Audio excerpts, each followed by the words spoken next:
আমার নামেও একদিন কবর খোঁড়া হবে। আমার কবরটা কোন অবস্থা হবে পৃথিবীর কেউ বলতে পারে না। আমার কবর দেওয়ার পর যদি আমার কবর আযাবের গর্ত হয়ে যায়, ওই কবরের মধ্যে মুসিবত ছাড়া আর কোনো উপায় থাকবে না। বলো বলো বলো, জমিনের মধ্যে তোমার স্বামী কি আমল করতো একটু জানতে চাই। মুসলমান ভাইরারে আমার কথাগুলো দিল দিয়ে বুঝবেন। আল্লাহর বান্দা কাঠুরিয়ার স্ত্রী ডাক দিয়া বলেন, ও হুজুর, আমার স্বামী তো দুনিয়ার জমিনের মধ্যে একজন সাধারণ মানুষ ছিলেন। এমন শিক্ষিত মানুষ নয়, এমন টাকাওয়ালা মানুষ নয়। বলবেন আপনি একটু পর্দার আড়াল থেকে কথা বলেন। কাঠুরিয়ার বিবি পর্দার আড়ালের মধ্যে যখন দাঁড়াইছেন, এবার ইমাম গাজালি তারে ডাক দিয়া বল, তোমার স্বামী জমিনের মধ্যে কি আমল করতো রে বাবা, একটু বলো। তোমার স্বামীর আমলটা আমার একটু দরকার, কারণ আমাকেও একদিন কবরে যেতে হবে। আমার নামেও একদিন কবর খোঁড়া হবে। আমার কবরটা কোন অবস্থা হবে পৃথিবীর কেউ বলতে পারে না। আমার কবর দেওয়ার পর যদি আমার কবর আযাবের গর্ত হয়ে যায়, ওই কবরের মধ্যে মুসিবত ছাড়া আর কোনো উপায় থাকবে না। বলো বলো বলো, জমিনের মধ্যে তোমার স্বামী কি আমল করতো একটু জানতে চাই। মুসলমান ভাইরারে আমার কথাগুলো দিল দিয়ে বুঝবেন। আল্লাহর বান্দা কাঠুরিয়ার স্ত্রী ডাক দিয়া বলেন, ও হুজুর, আমার স্বামী তো দুনিয়ার জমিনের মধ্যে একজন সাধারণ মানুষ ছিলেন।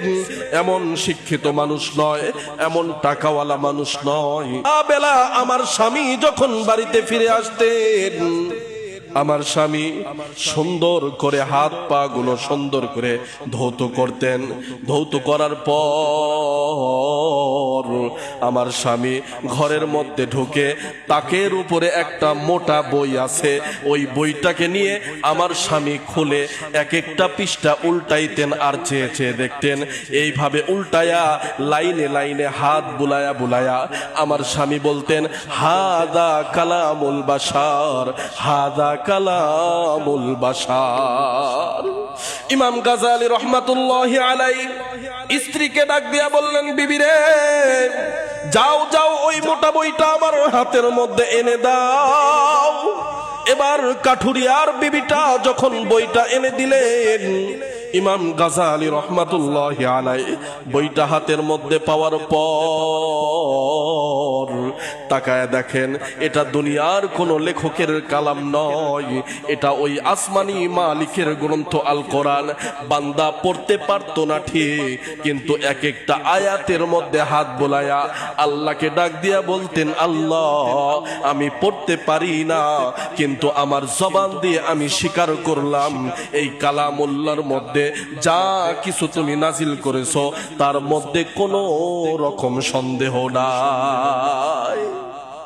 বান্দা শুধুমাত্র এতটুকু স্বীকার করেছে, আলেম হয় নাই, মুফতি মুহাদ্দিস হয় নাই, জমিনের মধ্যে টাকাওয়ালা বড় সম্পদওয়ালা হয় নাই, শুধুই মাত্র সাধারণ একজন বান্দা জবানটাকে খরচ করে আল্লাহকে স্বীকার করছেন। আল্লাহ পাক রব্বুল আলামিন এই জবানটারে এত পাওয়ারফুল বানাইছেন যে জবানের ছোট্ট একটা কথা এমন ভাবে বান্দার জন্য আল্লাহ পাক কবুল করছেন যে বান্দার জন্য এই কথাটাকে আল্লাহ পাক নাজাতের ওসিলা বানায় দিছেন। জবান এত বড় দামি। আল্লাহ পাক রব্বুল আলামিন বলেন, এ দুনিয়ার মানুষ, কথা বলার যোগ্যতা দিলাম, যেখানে সেখানে কথা বলিও না। মিথ্যা সাক্ষ্য দেওয়ার জন্য জবানটাকে ব্যবহার করিও না। কথা বলার যোগ্যতা আছে, অহেতুক কথা বলে নিজের জিহ্বাটাকে তুমি নাপাক বানায় ফেলো না। কারণ কিয়ামতের ময়দান বড় কঠিন, কিয়ামত বড় ভয়ঙ্কর।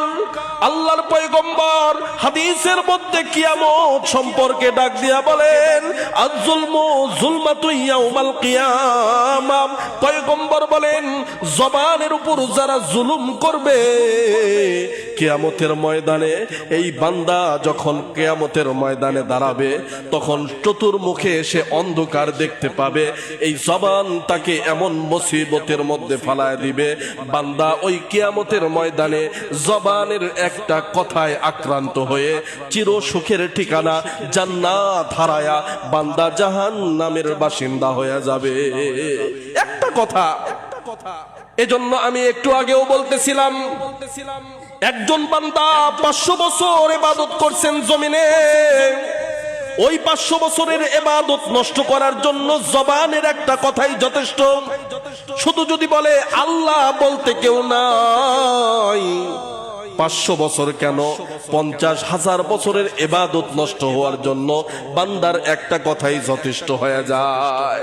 আবার এই জবান এত দামি, বান্দা হাজার হাজার গুনাহ করার পর একবার ইস্তেগফারের আওয়াজ জবান দিয়ে বের করে আল্লাহর দিকে ফিরে এসে 2 ফোঁটা চোখের পানি যদি আল্লাহর বান্দা বের করতে পারে, আল্লাহ পাক 1 ফোঁটা চোখের পানির কারণে বান্দার জীবনের গুনাহগুলো আল্লাহ পাক মাফ করে দিতে পারে। এই যে জবানের পাওয়ার, যেই পাওয়ারটা আল্লাহ পাক জন্মের পর থেকে আমাকে আপনাকে দিবেন, দুনিয়ার জমিনের মধ্যে কোন মানুষ যখন অসুস্থ হয়ে যায়, নিঃশ্বাসের আপ ডাউন নেওয়ার যোগ্যতা যখন তার আর থাকে না, এই মানুষটাকে হাসপাতাল কর্তৃপক্ষ অক্সিজেনের ব্যবস্থা করে তাকে লাইফ সাপোর্টের মধ্যে রাখে, নিঃশ্বাস নিতে পারতেছে না, অক্সিজেন দেয়। অক্সিজেনের মাধ্যমে বান্দাকে জমিনের মধ্যে কিছু সময় জীবিত থাকার মতো সুযোগ ডাক্তাররা করতে থাকেন, অথচ এই সামান্য একটু অক্সিজেনের জন্য ওই কর্তৃপক্ষ হাজার হাজার লক্ষ টাকা রোগীর কাছ থেকে বের করে নেয়। কথা বলেন ঠিক না বেঠিক? রোগীর কাছ থেকে বের করে নেয়, অথচ আল্লাহ পাক বলেন জন্মের পর থেকে মৃত্যু পর্যন্ত আমার আসমান জমিনের একেবারে ফ্রেশ পিওর কত অক্সিজেন বান্দা আমি তোরে দিলাম। যেই সময় গান বাজনার আড্ডার মধ্যে ছিলি ওই সময়ও তোর অক্সিজেন বন্ধ করি নাই, যেই সময় যাত্রার প্যান্ডেলের মধ্যে ছিলি ওই সময়ও আমার অক্সিজেন বন্ধ করি নাই, যেই সময় নামাজের আজান শুনে বাহিরে মত্ত হয়ে দুনিয়াবি কাজের মধ্যে ছিলি ওই সময়ও আমার অক্সিজেন বন্ধ করি নাই। আমার অক্সিজেন একদিন নয়, এক মুহূর্ত যদি বান্দা তোর উপর থেকে সরায় নেই, তোর জীবনটা হালাক হয়ে যাবে, বাঁচার কোনো সুযোগ তোর থাকবে না। আমি আল্লাহ তাআলা কত বড় নিয়ামত তোরে দিছি, জবান দিয়ে কথা বলতে না পারলে এক মুহূর্ত জবান যদি আমি আল্লাহ বন্ধ